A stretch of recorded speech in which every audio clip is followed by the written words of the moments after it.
Next we travel to San Lorenzo. From the exterior it looks quite humble because the facade was never finished. However, the interior is one of the finest you can find for geometric purity.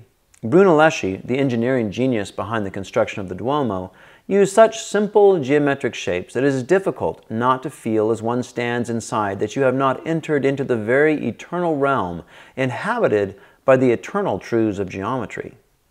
It is a church, so you should probably be reading your Bible in this space, yet for this geometry teacher, it is with the fourth book of Euclid that I would feel most comfortable. At the back of San Lorenzo are the Medici chapels. The main chapel is filled with the graves of prominent members of this great banking family, and throughout you'll find the work of many of the Renaissance greats. Michelangelo foremost among them. After a morning of the museums, take some time to explore the Pitti Palace and the outdoors Medici style in the Boboli Gardens. Though Florence is a lovely city, it always refreshes the spirits to be more closely aware of God's creation rather than man's. The winding pathways and lovely gardens give you ample opportunity to see much of the green beauty found on a springtime afternoon in Florence. After touring the Boboli Gardens, walk up the hill to San Miniato al Monte. Here you'll have an opportunity to observe pre-Renaissance architecture. During the Romanesque period, you will notice that geometry is prominent, yet without the softening features of the Renaissance. San Miniato would appear overly austere if it weren't for the delightful play of color from the various types of marble used. Once inside, make sure to look up and see the timbered ceiling. Often the ceiling timbers are covered in churches, but here you can see the engineering necessary to cover such a large span. Also go down into the crypt to see the recycled Roman period columns that the church was built upon. I always find the traditional daily Mass an interesting opportunity to see historic Roman Catholic worship. The Gregorian chant is not particularly toe-tapping, but this banjo-picking Southern Californian is still able to find a point of connection in the music. Be sure to take lots of pictures looking back over the valley towards the Duomo. This is one of your best opportunities to see it at a distance.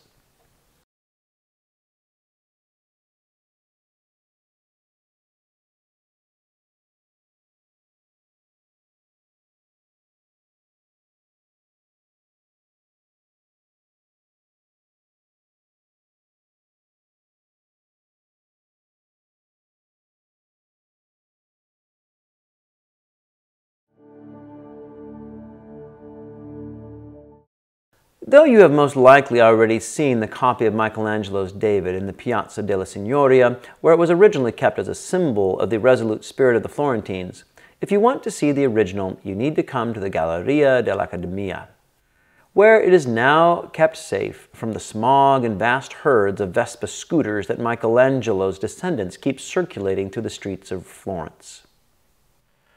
Though you would not usually think a trip to prison is the best way of rounding out your trip to Florence, if you would like to see more of Florence's finest pieces, you'll need to spend some time behind bars.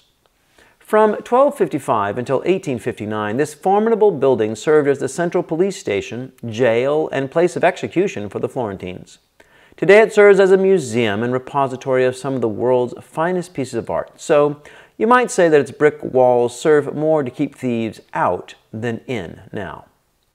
There are pieces here by the big names of the Renaissance, Ghiberti, Donatello, Michelangelo, and others. However, I find the fine collection of wooden marquetry particularly interesting, as well as the many weapons in the armory collection. You can also see some of Luca della Robbia's terracotta pieces here. Built in 1419 by Brunelleschi, Ospedale degli Innocenti is a long colonnade originally built as an orphanage home, but is primarily remembered as one of the first buildings in Italy to be designed in the Renaissance rather than Romanesque style. If you look above the arches, you will see the terracotta tondi by della Robbia. The square in front of the building usually is a nice place to find lunch and wander among the street merchants. It is often easy to think of classical education as primarily driven by art, history, political theory, theology, and philosophy, and that mathematics and science are unfortunate stepchildren who are best left just outside the back door of our attention and thrown a paltry scrap once our attention has finished feasting upon more interesting subjects. Yet classical education pursued with such a mentality will quickly run into the uncomfortable reality that nearly every great book's author demands that we give consideration to the full scope of life. And until we are willing to open ourselves to consider and investigate this wide field of learning, we will have little chance of making sense of the conversation of ideas that has been rumbling down through the corridors of our culture's history. What we today call science simply used to be called natural philosophy. There is no separation between literature and science. They were simply different parts of the general pursuit of wisdom through philosophy. Whether it be Dante's continual references to astronomy, Aristotle's examination of animals to understand the nature of the soul, or even Leibniz's continual reference to mathematical metaphors to understand the nature of God's providence, great books' authors draw upon the tremendous wisdom to be found in the natural world around us. And particularly if we consider ourselves classical Christian educators, we should be embarrassed by any apathy we show when examining and learning from the natural world. The Galileo Museum is a wonderful introduction to the history of science and its importance to the development of human thought. Galileo was a gifted observer of nature, and it was the insights gained with this small telescope contained in the Galileo Museum that allowed him to overthrow many of the views that have been held about the universe since the time of Aristotle. Much to the later embarrassment of the Church, many Christians tenaciously held to the opinions of Aristotle and even attempted to claim that the venerable pagan's views were actually Christian orthodoxy and disagreement with him heresy for a Christian.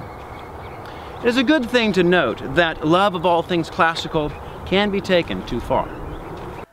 Through this museum, you'll be treated to a parade of instruments that were used by men to poke and probe Lady Nature in order to force out of her precious secrets.